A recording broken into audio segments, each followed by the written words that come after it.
Ce qui fait la vraie valeur d'un être humain, c'est de s'être délivré de son petit moi.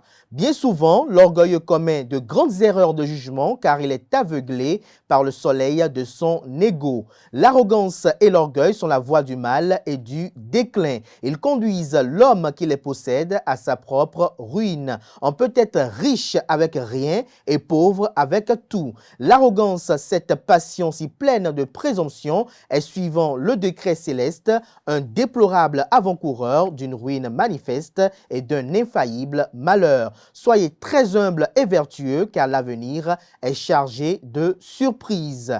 Bonjour à toutes et à tous, bon réveil matinal, bienvenue sur Free Matin. À suivre d'un instant à l'autre, la une des journaux, le bulletin matinal d'information, la page des sports, la rubrique définition du jour et les prévisions astrologiques. Au total, 5 rubriques vont meubler le numéro d'émission de ce matin. Dans un instant, sans plus discourir, on démarre avec la une des journaux juste après cette pub de l'ESAE.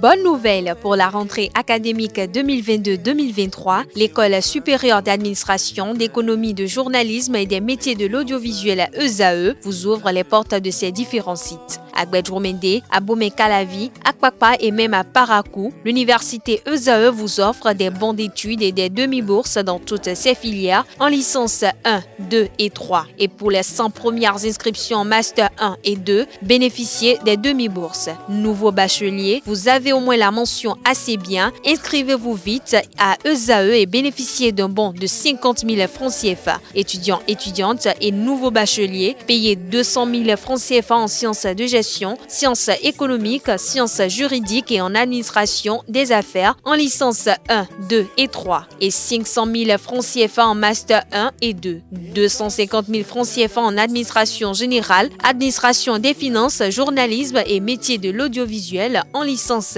1, 2 et 3 et 600 000 francs CFA en master 1 et 2. Alors, inscrivez-vous vite et profitez des offres exceptionnelles mais également d'un enseignement de qualité à l'université d'excellence ESAE. Infoline 90 93 65 21 ou le 98 98 14 00. ESAE, l'excellence à un nom.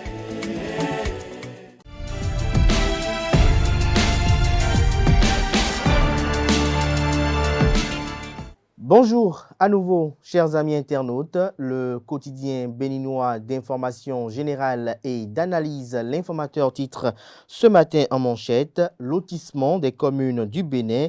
Le gouvernement veut y voir clair. Les géomètres contraints de déposer les dossiers au plus tard le 14 avril prochain. » Toujours à la une de l'informateur de ce matin, difficultés dans la vente de soja et de l'anarcade. Patrice Talon appelé au secours des producteurs.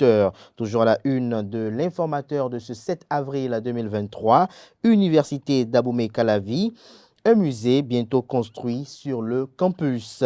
13e édition du festival panafricain Rwendo. Plus de 60 acteurs et gardiens de la tradition distingués. Les valeureux dignitaires du Koufo à l'honneur, communique l'informateur ce matin à travers sa une.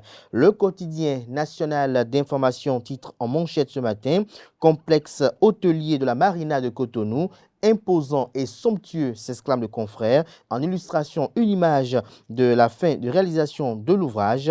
Cotonou s'apprête à monter en gamme avec un hôtel de luxe exclusif dont les travaux de construction sont presque inachevés. La Nation nous vous donne un aperçu du complexe hôtelier de la Marina, une infrastructure unique en son genre dans laquelle le visiteur, même avant l'ouverture, se sent exceptionnel à chaque instant. Retrouvez l'article édifiant avec des images illustratives aux pages 3 et 4. Secteur du développement et de la défense, la coopération renforcée entre le Bénin et la Belgique.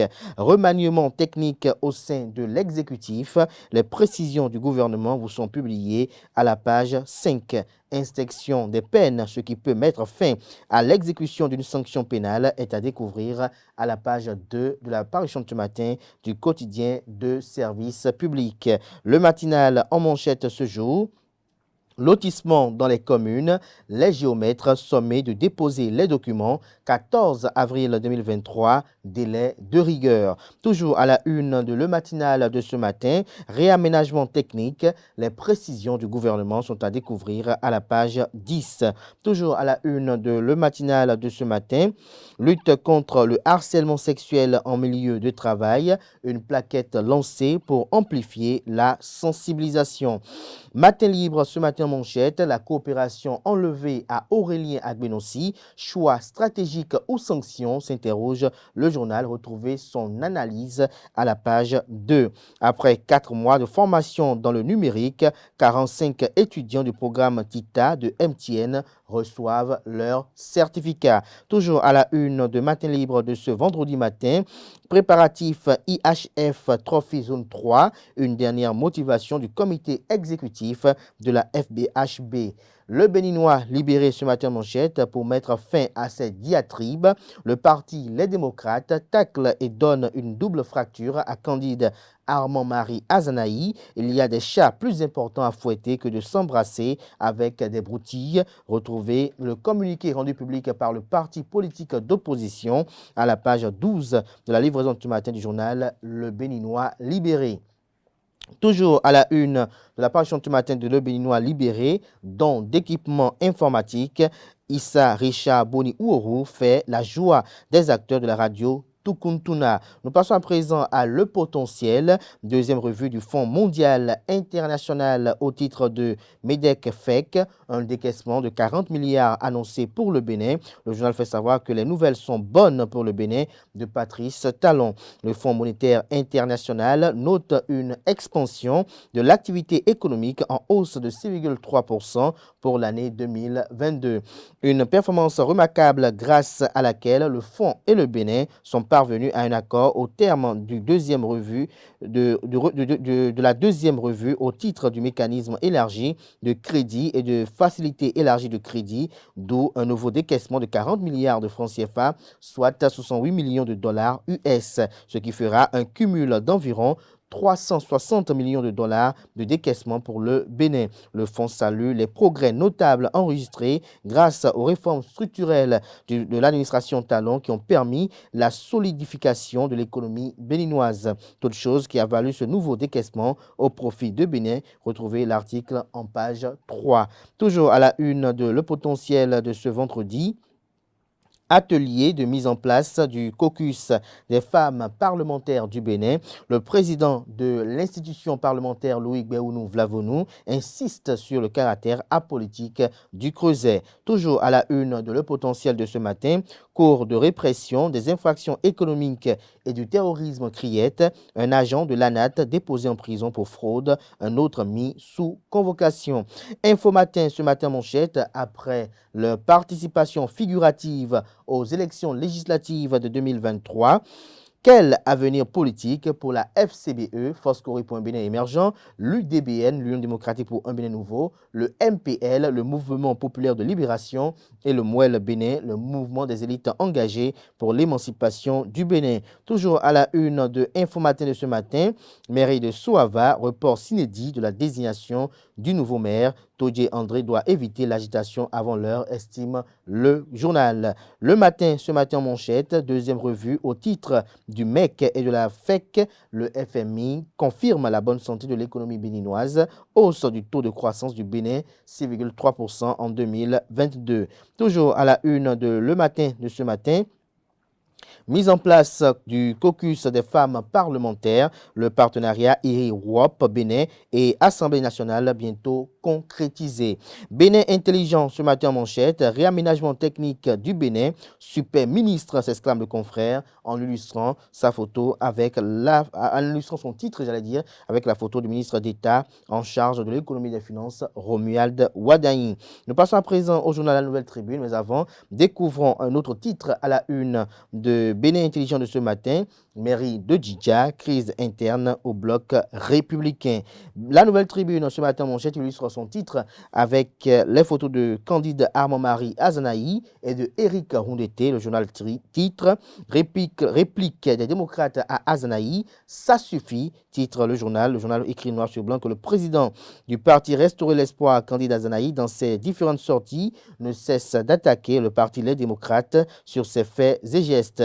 Dans un communiqué de presse rendu public ce jeudi 6 avril 2023 et signé de la cellule de communication du dit parti, les responsables du parti La Flamme ont remis les pendules à l'heure. Pour le parti que dirige le député Éric Roundete, Candide Azanaï est revenu d'un cauchemar au cours duquel il s'est aperçu que le parti Les Démocrates l'a irrémédiablement rangé dans la poubelle de l'histoire politique de notre pays. Dès le lendemain des législatives du 8 janvier dernier, le parti Les Démocrates a précisé que le président du parti Restaurer l'Espoir s'est aujourd'hui solidairement agrippé à l'une des deux mamelles mortifères du pouvoir. Selon les démocrates, le parti Restaurer l'Espoir est limité à la seule personne de Candide Azanaï et ce dernier n'a jamais pris d'initiative concrète. Toujours à la une de la Nouvelle Tribune du jour, remaniement technique au Bénin, les précisions du secrétaire général du gouvernement sont à retrouver à la page 3. Le Progrès, ce matin manchette, maintien des filles à l'école, le transfert monétaire aux bénéficiaires a effectivement démarré. D'Abarou à présent, chronique littéraire, Didier Voitan parle de la rédaction des références bibliographiques. Nord-Sud quotidien, ce matin manchette, gouvernement, Romuald Wadaï, auréolé à l'oreille droite, économie, le Fonds monétaire international, FMI, accorde encore 40 milliards au Bénin. Le pays émergent, ce matin manchette, prochaine rentrée parlementaire, le président Louis Gbéounou Vlavonou affiche déjà ses ambitions. Sahwehwe édition 2023, tous ensemble pour une fête identitaire bien réussie. Le président du comité d'organisation, Mesme Honkwe, rassure. Des détails sur les dites assurances à la page 2 de la livraison de ce vendredi. Réaménagement au sein du gouvernement, Aurélien Agbenossi perd le volet coopération au profit de Romuald Wadaï. Les précisions du secrétaire général du gouvernement, Edouard Wenro, sont à retrouver dans les colonnes de la page du matin du journal Le Télégramme, qui propose également pour titre ce matin à sa une, pour la suspension de son mandat de dépôt, la Cour africaine des droits de l'homme et des peuples, la CADHP, juge infondé le recours de Rekia Madougou. L'intégralité de l'ordonnance de la Cour africaine sur la demande d'intervention est à retrouver aux pages 4 et 5. Toujours à la une de Le Télégramme de ce matin, visite d'experts de l'Organisation des Nations Unies. L'ONU salue le dispositif de lutte anti-terrorisme au Bénin. Décryptage info manchette, remaniement technique du gouvernement. Romuald Wadaï hérite de la coopération. Les précisions du gouvernement sont à retrouver à la page 3. Le Clairon à présent. Non-délivrance des cartes de presse par la haute autorité de l'audiovisuel et de la communication AC. L'Union des professionnels des médias du Bénin, UPMB, tire la sonnette d'alarme. Ma carte de presse, je l'exige maintenant. Retrouvez le point de leur sortie médiatique de cette semaine à la page 3. La primeur titre ce matin en manchette, atelier de mise en place du caucus des femmes parlementaires du Bénin. Le président Louis Gbéounou Vlavonou, un parapluie pour les élus. Le journal Le Leader du jour titre ce matin à sa une, projet de préservation de la biodiversité dans la sous-région ouest africaine. L'Agence française de développement appuie la Fondation des savanes ouest africaines. Le Soleil Bénin Info à présent à propos de réaménagement technique au sein du gouvernement. Les clarifications de Edouard Wenro, le ministre d'État et des Finances, Romuald Wadaï, voit son portefeuille renforcé. La cime de l'info à présent, diaspora béninoise aux États-Unis, Sa Majesté Denis Assongba apprécie l'altruisme de certaines compatriotes et leur réitère son soutien et les invite au festival Africa Vodou USA. Nous passons à présent à la Nouvelle Gazette qui titre ce matin à la une « Impression des filles et fils Idacha sur la 12e édition du FACI. Ils sont fiers de leur culture ». Vous avez en illustration les images de 18 personnalités retrouver leur identité dans les colonnes de la page du matin du journal. Nous passons à présent à l'hebdomadaire catholique La Croix du Bénin, diocèse d'Abomey, 60 ans d'existence canonique. Vous avez une image illustrative en manchette, qui est sous-titrée Monseigneur Eugène Cyril Rondécon. Au milieu, au cours de la procession fermée par Monseigneur Marc Gérard Mille, nonce apostologique près le Bénin et le Togo, à la fin de la messe du jubilé de diamant du diocèse d'Abomey le mercredi 5 avril 2023. Le point de cette activité emblématique aux pages 6 et 7 de la livraison de cette semaine. Toujours à la une de la parution de cette semaine de l'hebdomadaire catholique à la Croix du Bénin, mission du deuxième trimestre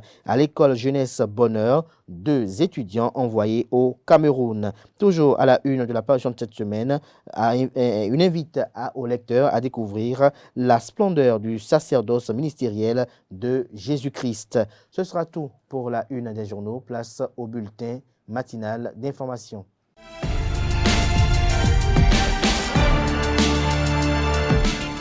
Bonjour, son Excellence Sandrine Plateau, nouvelle ambassadrice de Belgique près le Bénin, a présenté ce jeudi 6 avril 2023 les copies figurées de ses lettres de créance au ministre des Affaires étrangères au relien à Gbenossi. La diplomatie belge a réaffirmé son engagement au renforcement des liens de coopération entre le Royaume de Belgique et la République du Bénin. Le président de la République du Bénin, Patrice Talon, a procédé le mercredi dernier à un réaménagement technique au sein de 2 ministères de son gouvernement et a informé le président de l'Assemblée nationale conformément aux dispositions de la Constitution. Ainsi, le volet coopération est retiré du portefeuille du ministre des Affaires étrangères et attribué au ministre de l'économie, en charge de l'économie autant pour moi, et des finances. Il s'ensuit que le dit ministère devient ministère des Affaires étrangères. L'appellation du ministère de l'économie et des finances ne change pas et les titulaires actuels des 2 portefeuilles ministériels restent en fonction. Autre information, le procureur près le tribunal de grande instance de Ouagadougou, en charge des dossiers de terrorisme Émile Zebo, est en visite au Bénin. Le magistrat est venu s'imprégner de la méthode béninoise dans le cadre de la répression contre les actes terroristes au Bénin et pour un partage d'expériences. Le dossier des présumés terroristes burkinabés épinglés au Bénin sera également au menu des échanges. Des agents de l'Agence nationale de transport terrestre ANAT, dont le chef division permis de conduire à Porto-Novo, ont été déposés en prison le mercredi 5 avril 2023 après présentation au procureur spécial près la Cour de répression des infractions économiques et du terrorisme CRIET. Les mis en cause avait été interpellé avec un moniteur d'auto-école jeudi 30 mars 2023 pour des faits de soupçon de fraude lors d'un examen de conduite selon le quotidien Le Potentiel. Au Bénin, le châtiment corporel reste une pratique assez répandue dans certains établissements scolaires. Malgré l'interdiction du châtiment corporel dans tous ces contextes, ces pratiques persistent encore. Quelques citoyens béninois rencontrés dans la ville de Cotonou commandent ce phénomène et proposent quelques approches de solutions. Ils sont au micro de Francis Fahami et Nansérine Fatoumbi. L'enfant qui veut réellement étudier, ce n'est pas avec les bâtons, il faut l'amener à apprendre. Ce n'est pas avec les bâtons, le bâton, il faut l'amener à apprendre. Et pour ça, j'espère que la pédagogie ou bien la pédagogie a donné les manières, a prescrit les manières pour faire étudier, pour amener un écolier ou bien un élève à apprendre ses leçons, à être à jour, et autres. Ce n'est pas une bonne pratique. Parce qu'on peut parler à l'enfant posément, il va écouter et faire ce qu'il est demandé. En milieu scolaire, je vois qu'à notre ère maintenant, c'est un peu mieux. C'est un peu mieux. Depuis quelques années, ça ne donne plus. C'est pas ce que nous avons vécu à notre temps. Donc réellement parlant, en notre temps, l'homme n'avait pas le choix que de subir. Ouais, mais à l'heure actuelle, moi je constate que ce n'est plus ce que nous avons vécu, parce que nous avons nos sœurs qui continuent d'aller, qui sont dans les collèges et dans les écoles primaires et autres. Nous convions. So, par exemple, vite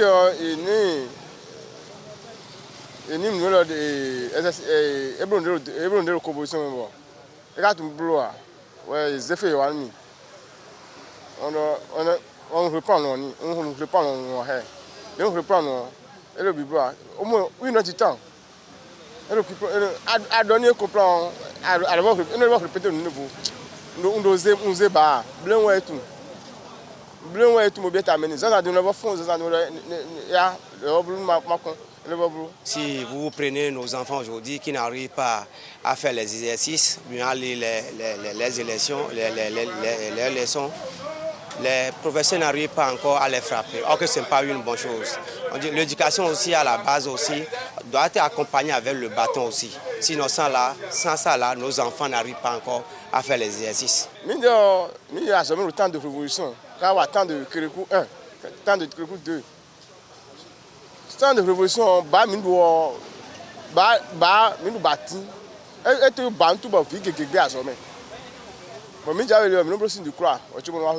faudrait pas que les enseignants aussi abusent trop. Si l'enfant ne comprend pas quelque chose, il faut lui expliquer. S'il est têtu, il faut lui taper fort. Vous allez voir au sein des collèges catholiques, vous allez voir qu'à chaque fin de rentrée, ils sont toujours sortis meilleurs parce que c'est la rigueur totale là-bas. 1, 2, on va te taper dur.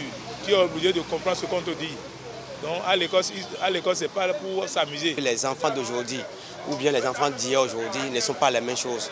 Au moment où nos aînés sont punis par le bâton, ils sont très intelligents, ils respectent à faire de l'exercice. Mais aujourd'hui, par cette décision, les enfants sont devenus des paresseux. Il y a certains enfants qui sont tellement têtus même. Donc, malgré qu'on leur refuse quelque chose, ils continuent de répéter encore la même chose. Bon, il y a certains enseignants qui sont toujours sur les nerfs. Là, pour eux, ils doivent frapper l'enfant d'abord afin qu'il ne puisse se ressaisir et faire mieux ce qu'il demande. Donc, c'est dans ce sens que certains enseignants continuent de pratiquer le châtiment corporel. Le monde de l'art plastique s'agrandit de jour en jour et nombreux sont ces jeunes qui s'essaient à ce métier. Nel Tacha fait son apparition dans ce milieu depuis quelques années et il essaye de s'affirmer. Achille Fouenou et Grace Lissel nous plongent dans l'univers de ce jeune peintre. Suivons ensemble. Nel Tacha peint un tableau. Il s'affaire à finir un portrait. Il raconte son mariage avec la peinture. Mon père est artiste plasticien. J'avais l'habitude de l'aider quand j'étais un peu plus jeune que ça. Et très souvent, quand il me commande d'aller payer au dehors, j'avais souvent honte de sortir avec la peinture sur moi. Mais avec le temps, je me suis dit je ne devais pas avoir honte, mais plutôt valoriser ça. Ça pouvait être un style. Du coup, je me suis dit je suis taché par la peinture, je suis taché par l'art. Du coup, Tacha est venu comme ça. Après, j'ai voulu prendre les 3 dernières lettres de mon prénom, compléter à ça, d'où Nel Tacha. Il expose les éléments essentiels pour la réalisation d'un tableau d'art. J'aime ma manière de réaliser, ça dépend de l'artiste qui veut œuvrer. Déjà, il faut avoir l'inspiration, savoir ce que l'on veut faire. C'est d'abord ça, le matériel. C'est important. Et je pense que quand tout ça s'est réuni et l'inspiration qui s'accompagne de ça, voilà, le tableau, ça se crée de lui-même, ça vient tout naturellement. Le plasticien nous dévoile ses sources d'inspiration. J'ai eu des parents qui ont vraiment lutté pour l'éducation. Du coup, c'est vraiment une source d'inspiration pour moi. Vu un peu le développement de la société actuellement, l'éducation, c'est plus comme avant. Mes œuvres, la plupart de mes œuvres sont basées sur l'éducation. C'est-à-dire des œuvres qui éduquent, qui parlent, qui expriment. Donc c'est pas que des œuvres à titre décoratif. Après il y a la musique, les types de musique qui transmet des messages, qui ressort beaucoup de paroles pour travailler l'éducation de la jeunesse. Il dispose de toute une panoplie de matériel pour son travail. Pour réaliser des œuvres, nécessairement on a besoin de la peinture. C'est vrai, quand on parle d'artiste, il n'y a pas que la peinture, il n'y a pas qu'un peintre. Il y a des sculpteurs, des décorateurs. Là, c'est diversifié. Maintenant, quand il s'agit de moi, particulièrement mon domaine, c'est d'abord la peinture. la peinture après le support. Ce sur quoi je vais travailler, est-ce une toile, est-ce une vitre. Bon, particulièrement Nel Tacha travaille sur une vitre, sur les verres clairs. Donc les matières premières pour moi c'est d'abord la peinture, la vitre, et après pour finaliser le cadre. Maintenant ça dépend de l'inspiration que j'ai. Si je veux utiliser du carton par exemple, du papier carton, du sachet, je sais pas, tout ce qui me viendra en fait dans la tête, tout ce qui pourra quand même m'aider à pouvoir réaliser mon œuvre. Voilà, ça entre en construction. Nel Tacha est un jeune plasticien béninois spécialisé en portrait rencontré dans son atelier le 5 avril 2023 et il parle de ses réalisations et ambitions au micro de Grace Lissel et Achille Orpenou. Nel Tacha nous parle de ses réalisations, surtout la plus connue. Il s'agit du portrait du chanteur Singila réalisé lors de son dernier passage à Cotonou. J'ai eu à participer à 2, 3, 4 expositions collectives. Je n'étais pas seul. À part ça, je me base plus sur des commandes parce que je suis spécialisé dans les portraits. Donc, très souvent, on me passe des commandes de portraits que je réalise aux gens. Après ça, je suis dans les vêtements. Je peins les vêtements. Ça aussi, on me passe souvent des commandes. Donc pour le moment, je fais du graffiti aussi, des tags. Donc tout ce que je fais, c'est la clientèle qui m'appelle. Donc pour le moment, Nel Tacha n'a pas encore fait d'exposition, mais c'est pour très bientôt. En tant qu'artiste, on veut forcément se faire valoriser, se faire connaître au pays comme à l'extérieur. Du coup, je me suis dit, faire un portrait de Singila, ça pouvait me faire de la pub, ça pouvait me propulser. Du coup, j'ai eu l'amour, la passion à le faire. J'ai pris, j'ai eu idée, j'ai eu l'information. On m'a dit qu'il venait, voilà, je me suis mis, à quelques jours j'ai réalisé son portrait et voilà, je l'ai rencontré, je lui ai donné. Et j'avoue que voilà, ça a quand même fait le tour. Après son père, l'artiste n'a pas manqué de citer le nom de ces figures qui l'inspirent. Au pays, chez M. Dominique Singpe, qui est vraiment un exemple pour moi. Déjà par son physique, son style, sa manière de travailler, c'est quelqu'un qui m'inspire beaucoup. Et son histoire, voilà, m'inspire beaucoup. Voilà, c'est quelqu'un, j'ai vraiment envie de réaliser mes rêves tout comme lui et atteindre le niveau, si Dieu le veut. Après, à l'international, il y a aussi monsieur Jacques Kabangou qui m'inspire aussi. Il a foi que le secteur se portera mieux. On souhaite que l'art soit développé au Bénin parce que pour le moment c'est encore sous-développé et on souhaiterait vraiment qu'on y mette les moyens qu'il faut pour que quand même ça soit valorisé. Nel Tacha expose ses ambitions. Mon souhait, c'est de faire partie de ces icônes, de faire partie de ceux qui vont contribuer à l'évolution de l'art au pays. Après, pourquoi pas avoir des galeries vraiment reconnues. D'après qu'on n'a pas encore ce niveau, c'est-à-dire le niveau quand ces pays développés qui valorisent l'art, on n'a pas encore ce niveau. Et je souhaiterais vraiment, si Dieu donne vie, de faire partie de ces figures, de ces images qui vont développer l'art au pays. Avoir des galeries, c'est-à-dire des galeries qui vont représenter le Bénin sur tout l'étendue du territoire, même à l'international. L'homme n'a pas manqué de prodiguer quelques conseils à ses congénères. Mes jeunes frères ou ceux qui sont plus âgés que moi, qui veulent se lancer dans ce domaine, c'est de juste aimer d'abord la chose. Parce que si tu n'aimes pas, si tu n'as pas une passion pour le métier, tu ne pourras pas tenir.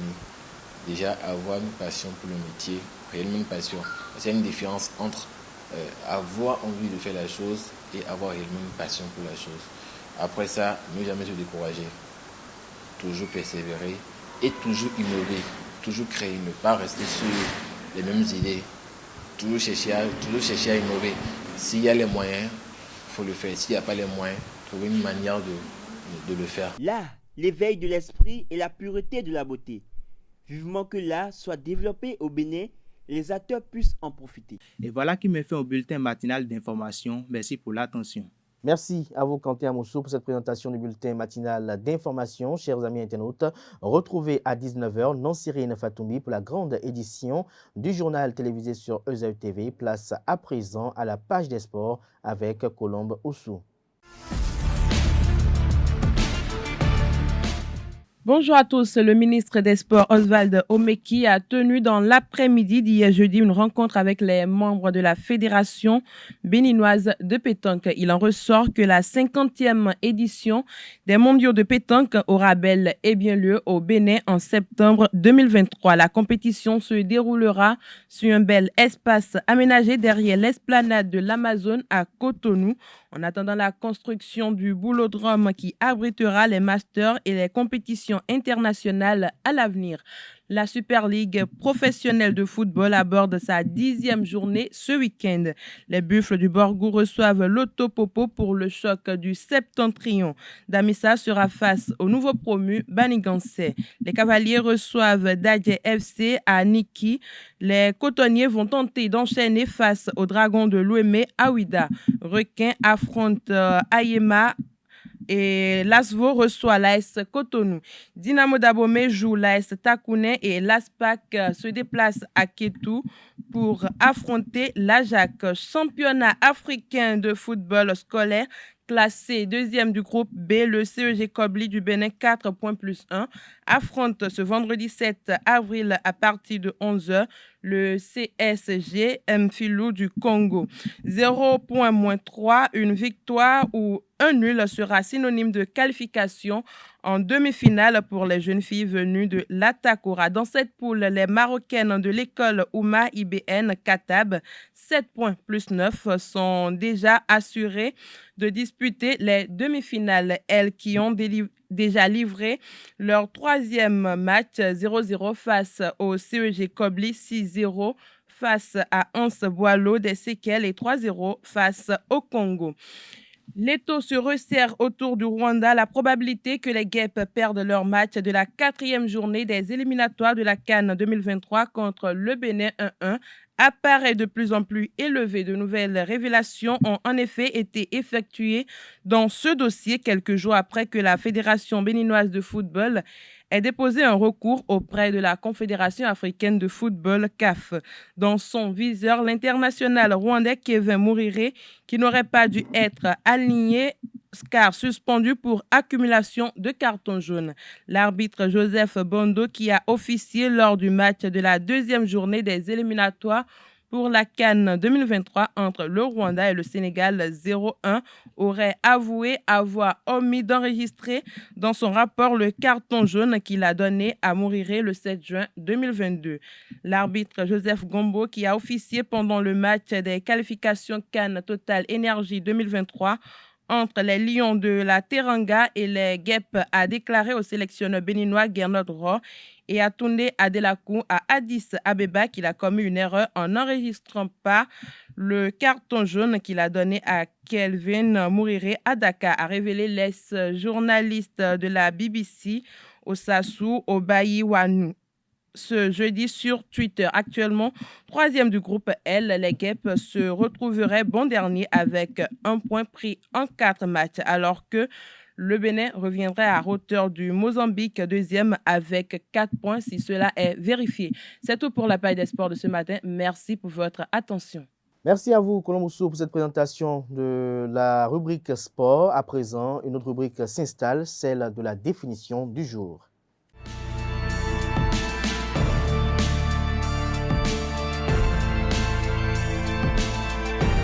À toutes et à tous, bonjour. Bienvenue dans la définition du jour. La Déclaration universelle des droits de l'homme, DUDH, a été adoptée par l'Assemblée générale des Nations unies le 10 décembre 1948 à Paris, au palais de Chaillot. Elle précise les droits fondamentaux de l'homme. Sans véritable portée juridique en tant que tel, ce texte est une proclamation des droits. Par conséquent, il n'a qu'une valeur déclarative. Sur les 58 États membres de l'ONU à l'époque, 48 ont adopté cette charte universelle. Aucun État ne s'est prononcé contre, mais 8 États se sont abstenus et 2 n'ont pas pris part au vote. Parmi les 8 États, l'Afrique du Sud, qui appliquait alors l'apartheid, refusait l'affirmation du droit à l'égalité devant la loi sans distinction de naissance ou de race, et l'Arabie saoudite contestait l'égalité homme-femme. La Pologne, la Tchécoslovaquie, la Yougoslavie, l'Union soviétique, l'Ukraine et la Biélorussie se sont quant à eux abstenus en raison d'un différend concernant la définition du principe fondamental d'universalité tel qu'il est énoncé dans l'alinéa 1 de l'article 2. Enfin, les deux États n'ayant pas pris part au vote sont le Yémen et le Honduras. Le texte énonce les droits fondamentaux de l'individu, leur reconnaissance et leur respect par la loi. Il comprend aussi un préambule avec 8 considérations reconnaissant la nécessité du droit inaliénable des droits fondamentaux de l'homme par tous les pays, nations et régimes politiques et qui se conclut par l'annonce de son approbation et sa proclamation par l'Assemblée générale des Nations unies. C'est tout pour la définition de ce matin. Merci et à très bientôt.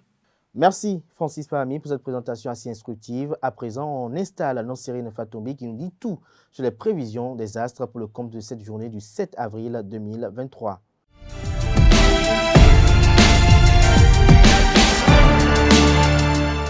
Amis de la rubrique horoscope, bonjour. Bélier, vous aurez la chance de profiter des plaisirs simples que vous réserve la vie. Prenez le temps de savourer chaque instant et n'ayez pas peur d'exprimer vos pensées personnelles, même si elles sont différentes des autres.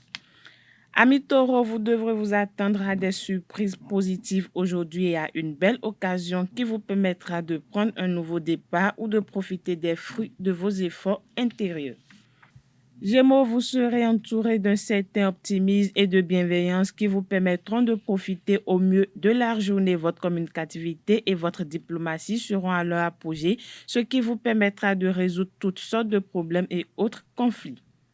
Chers amis Cancer, vous devrez profiter de cette journée pour trouver des solutions aux problèmes qui vous occupent ou encore pour explorer des nouvelles possibilités. La planète Vénus favorisera les communications et les relations. Lion, vous aurez la chance d'accueillir une belle journée qui sera remplie de surprises et de joie. Le soleil en son apogée vous donnera une dose supplémentaire d'enthousiasme pour accomplir vos objectifs et mener à bien vos projets. Natif du signe Vierge, la planète Mars vous apportera son énergie positive et stimulera votre ambition et votre détermination. De plus, votre entourage professionnel se révélera sympathique et bienveillant, ce qui facilitera grandement toutes vos démarches. Amis Balance, vous vous sentirez plus conscient de votre environnement et bien informé des derniers développements. Cette nouvelle compréhension de la situation vous permettra d'accomplir beaucoup plus que ce que vous auriez pu prévoir. Scorpion, à présent, votre ambition et votre détermination vous pousseront à atteindre vos objectifs. Alors ne laissez rien ni personne se mettre en travers de votre chemin. Vous serez entouré de beaucoup d'amour et de soutien. Chers Sagittaires, votre optimisme naturel se manifestera encore plus fortement aujourd'hui. Alors, profitez-en pour aller vers des objectifs que vous pensiez impossibles jusqu'à présent. Vos interactions sociales seront plus agréables que d'habitude grâce à votre charisme. Capricorne, la planète Saturne, qui est votre maître astrologique, fera en sorte que l'ambiance sera chargée et intense. Vos projets prendront forme et se concrétiseront rapidement et efficacement si votre détermination est suffisante.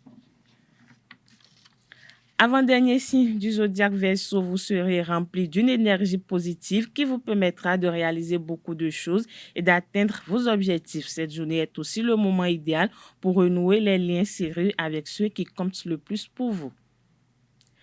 Poisson, pour finir, vous pouvez compter sur un regain d'énergie et de vitalité qui vous aidera à aborder la journée avec optimisme et confiance en vous-même. Vous serez particulièrement susceptible aux influences liées à la communication ce vendredi. Voilà, amis internautes, c'est tout pour le message des astres de ce vendredi matin. Merci à vous, Nonsérine Fatoumbi. Merci à tout un chacun pour l'attention. Ainsi prend fin Free Matin de ce matin. Portez-vous bien. On se retrouve, si Dieu le veut, le week-end pour les rendez-vous médias du week-end. Jusque-là, portez-vous bien et belle suite de programmes sur ESAE TV.